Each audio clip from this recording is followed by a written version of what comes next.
Kingdom Team All Call time. This is where you got questions for us and we got answers for you. The questions just keep on coming, both on our social media as well as our YouTube channel at Kingdom Report live on social media, the Kingdom Report on YouTube. By the way, if you're not subscribed, you should be.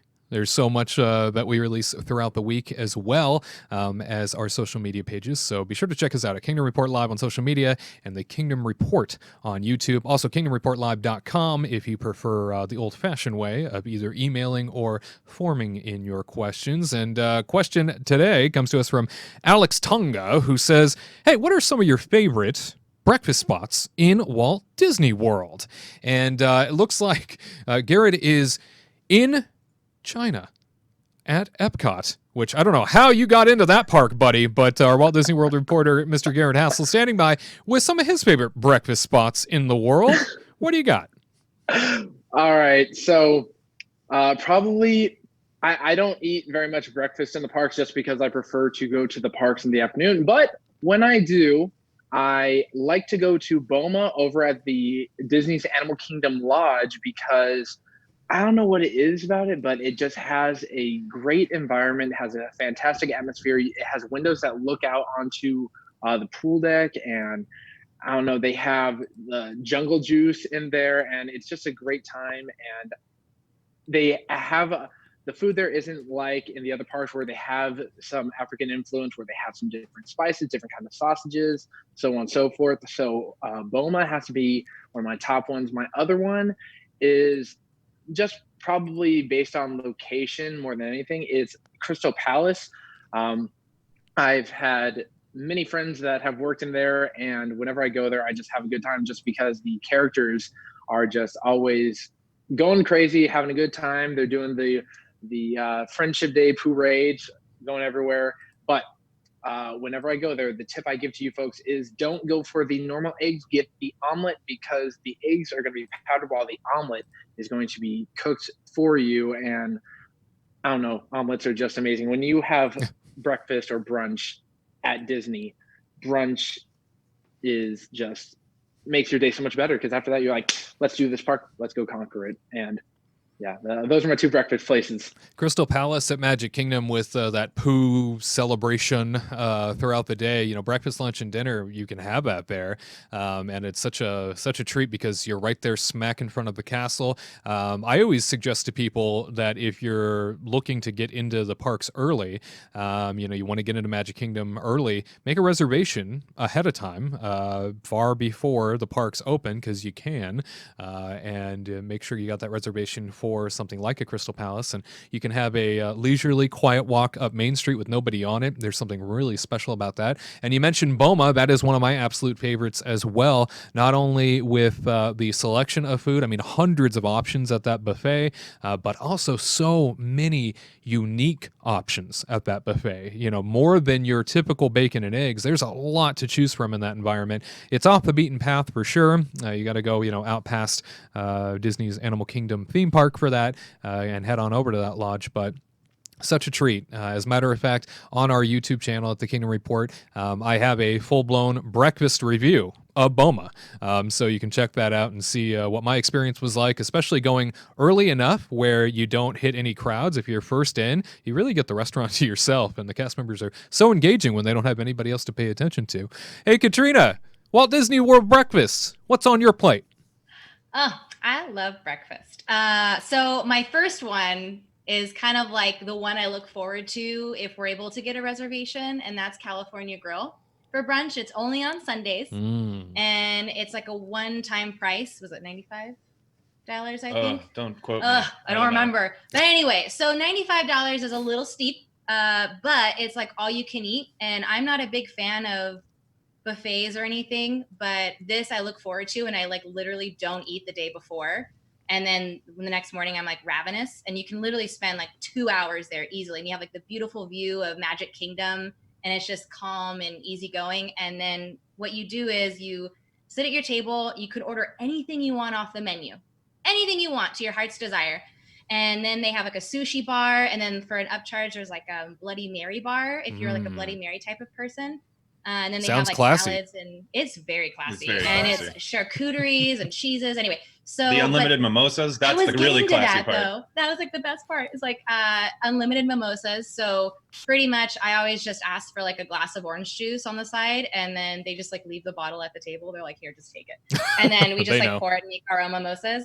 And that's pretty much like what you're paying for, because like mimosas are, you know, pretty steep in price. They're like $15 to $17, give or take. And so if you have like 2 or 3 and breakfast, you're already like at that $70 mark, $80 mark. So, you know, if you're going to have like at least 3 or 4, then it's totally worth it. And besides that, we always go with friends too. So everybody orders something and then we kind of just share around the table. And then the best part is, because I have a gluten allergy, they're really awesome. They have gluten-free soy sauce for the sushi. They have gluten-free scones, which are like amazing. Oh, wow. And that's like pretty much all I eat is like, and then since I can't have the lobster eggs Benedict, 1, I just don't like eggs. 2, I can't eat the muffin. And then 3, I was like, can I just have a lobster? And they're like, yes. And I was Yes, like, you can. Oh shoot. Can I have 2? And they did. They gave me 2 lobster I guess a whole lobster tail, because they gave me 2 halves. And it was just phenomenal. And that's, you know, expensive. So I'm always a happy girl when I leave. We like easily can just like slowly digest, and then we don't eat for the rest of the day until like dinner. And so that's like my number 1 place. Like I wouldn't say it's kid friendly, not unless you really want to splurge for that expensive breakfast. But Kids are cheaper. Kids are cheaper, but I don't know. I just feel like I've seen them do it, and so it's like for like Mother's Day and like special occasions and stuff. But it's really fun to go with friends, because you order whatever you want. And $95, if I may, $95 for adults, $56 for children ages 3 to 9. So you're right. That's expensive. Yeah. For kids who probably aren't going to really eat that much, that is like pretty sushi steep. And stuff. There's some kids that like sushi and whatnots, but if you're like over 10, I think it's a little pricey since they can't drink. Because that's pretty Who much says? Thought this was America. And so yeah, that's like one of my favorites. And then my other one, because we just normally don't eat breakfast all that often. We just bring our own Cheerios and just eat, and then we just look forward to having like lunch or dinner at the parks. But my other one is like Trattoria Al Forno over at Boardwalk. Oh yeah. They have a character breakfast, but also if you don't want to splurge for character breakfast, or you just don't really care for character breakfast and you just want to have nice breakfast, they have like a little nook off to the side, and you just check in with everybody that checks in for character dining, but you just tell them you don't even really need a reservation. And then you just say that you want to eat without characters, and then they take you to this other section off to the side of the restaurant, and it's like quiet and peaceful. And I remember Tyler and I did it once. We did a red eye, and so we're waiting for our hotel room, and so we're like barely alive. The last thing I wanted to do was meet with characters after I was on an airplane all night long. It was not what we wanted. And they go, oh no, you can sit off to the side, and we're like, oh, and there was like maybe one other couple with it, like next to us, and it was just peaceful, silent. We're able to eat breakfast in peace. They give you a lot of food, and you just order a la carte off the menu. So that one's a really nice one if you're strapped for time and you're kind of just like waiting for your hotel room or waiting for Epcot to open and you want to go through the other side. That one's a good one. And Katrina, is it any cheaper to not dine with the characters? Because we all know that when you add the characters on, it's like a surplus. So is it like $20 less, or it's just a normal menu, like a la carte? You don't have to pay like that one lump sum price for characters and stuff. Cheaper. So it's like way cheaper. Awesome. Yeah. And Tyler, what sort of breakfast do you subscribe to? I mean, I gotta go. Like California Grill is the holy grail. I mean, we both have to say that one because it really. And you know, a couple other extras is like they have like a whole cheese display that they put out. They have a little band playing in the corner. Oh with my god, I forgot about the band. The guy with the bass, you know, he's strumming the bass, and they've got a piano player, and they're playing all these little Disney classics all morning. Slapping the bass. It's so nice. It really is. And you get the view of Magic Kingdom and the lake and everything. So it's just phenomenal. I can't suggest that enough. But I've got besides that one, that's kind of a special day. I feel like I'm going to go with a slightly different approach where I feel like you should kind of eat breakfast at your hotel. Like I actually just think whatever hotel you're staying at, if you want to get out and go do some Disney stuff, get breakfast out of the way.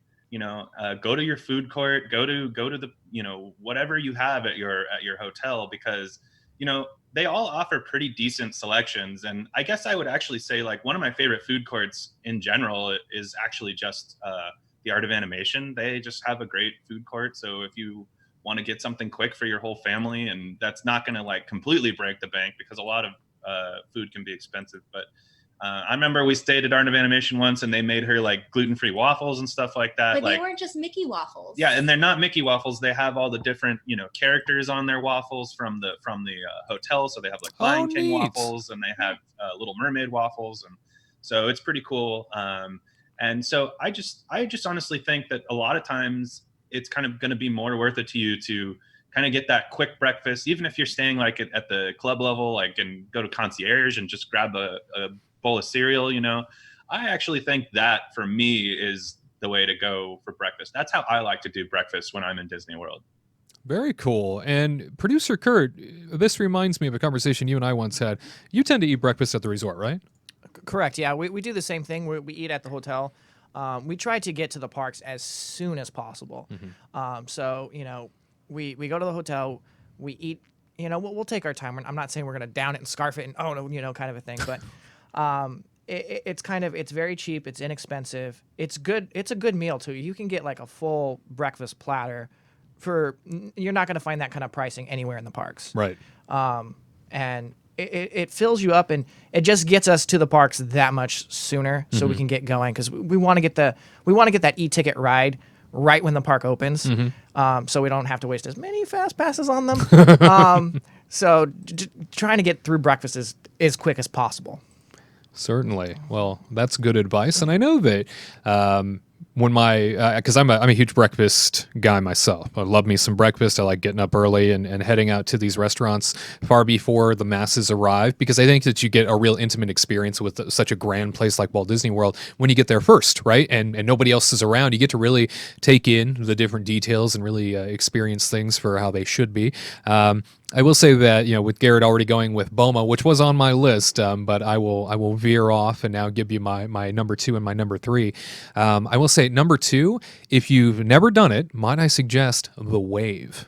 The Wave is delightful over at Disney's Contemporary Resort right outside the Magic Kingdom. I was going to say that one too, actually. Have you guys done the Wave?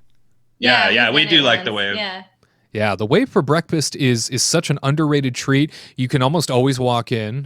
There's really never anybody there in the morning, and it's such that you can choose from a la carte or buffet, and whatever they don't have on the buffet, they'll bring out to you. That's on the menu. So might I say, too, one of the better buffets in Walt Disney World for the sake of locally sourced and sort of organic options that they have on it. The Wave is really sort of committed to producing things on the buffet that you won't find anywhere else.